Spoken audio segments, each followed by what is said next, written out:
Oh my gosh!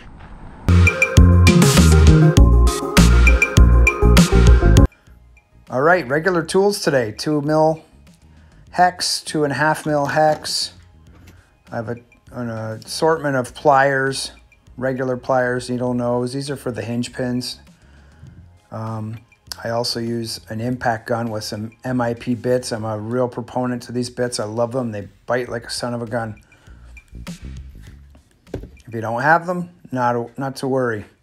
And a flat blade screwdriver. All right, so let's get, oh, you will need this. I cannot forget this. You need a crispy new Arrma chassis. Thankfully, it's not that expensive. I think it was about 25 bucks Canadian funds. All right, guys, here's the front of the car. Let's get rolling. I've already removed this screw. I'm super pumped, and I'm ready to get going. This screw here is what disconnects the servo linkage to the linkage of the car. Now we remove 4 more screws from the underside of the car, and this will remove the whole assembly, the receiver, the servo, the ESC. There you go, sayonara. So we're going to be moving quite quickly today, guys, so you may need to exercise that pause button a little bit. But rest assured, all the information you need is here. So we are going to take off the shock tower cover and start on the underside of the car. So note, almost all the screws except for one, if you get turned around, are actually countersunk. They're designed to recess into the chassis. So I'm missing that screw there. And this screw here, other than the linkage, the steering linkages, is what actually differentiates the front from the back of the rear of the car. So if you can do the front of the car, you can do the rear on your own. So I won't be covering that portion today. Here's the Bellcrank. It removes on its own as an assembly, just slides off the steering post. So what I'm doing here is I'm removing shims. If you haven't shimmed your Bellcranks or your steering posts, you should watch this video and do so, because it just removes a lot of the slop out of the steering of your 3S car.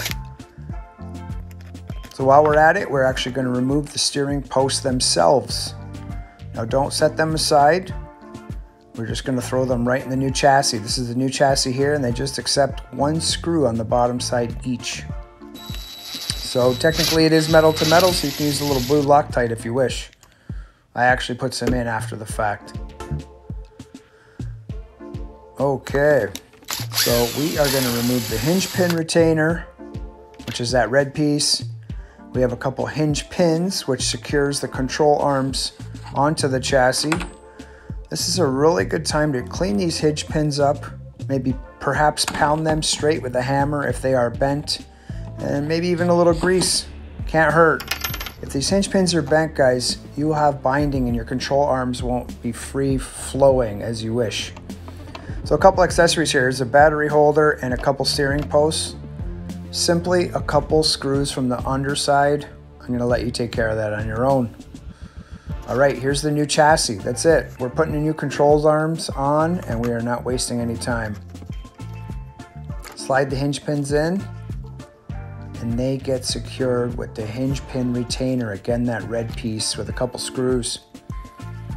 I'll let you know, guys, that I'm using the impact for 90% of the installation, but I do secure by hand after the fact. You'll notice a little red and tacky on the steering posts. I like to add a little grease there. Ensure there isn't any binding, and just slide that steering, or said the Bellcrank assembling on the steering post. You'll see my diff is looking nice and juicy and greased up, but this is not a diff video. If you're looking for any 3S differential information, check out this video. I'll leave the link below. It's a solid video, guys. Thank you. All right. Moving forward, we will install the shock tower cover. Important here is to get those 2 tabs installed on the bottom side. You really need to install them before you even put your first screw in. So to ensure that we are in there, I grab with my left hand with my thumb underneath the car, and I'm able to turn it over. And you just want to squeeze the the top of the shock tower cover onto the differential and ensure there's a tight seam there. You can see my tabs have fallen out here. So I will just tuck them into place, and we are able to drive some screws in the underside of the car. Again, everything under the car is countersunk, so if you get turned around, just keep remembering that, except for this little fella right here. Now mind you, it's not countersunk, but it goes deep enough into the car where it's not proud of the bottom of the chassis. All right, so we're gonna screw in our turnbuckles, our steering linkages. Again, use that pause button if need be. So now we're moving forward to the steering, servo, and ESC and receiver assembly. So this is held to the car, again, with the 4 screws that you saw when we removed it. Plus there's 1 to connect the servo linkage. Could be a touch tedious, but not a big deal. I turn the car over here, and you basically just want to play with the linkages so that the 2 line up, and you can drive a screw through them. Sorry for the shadow. You get the drift. Okay, mint.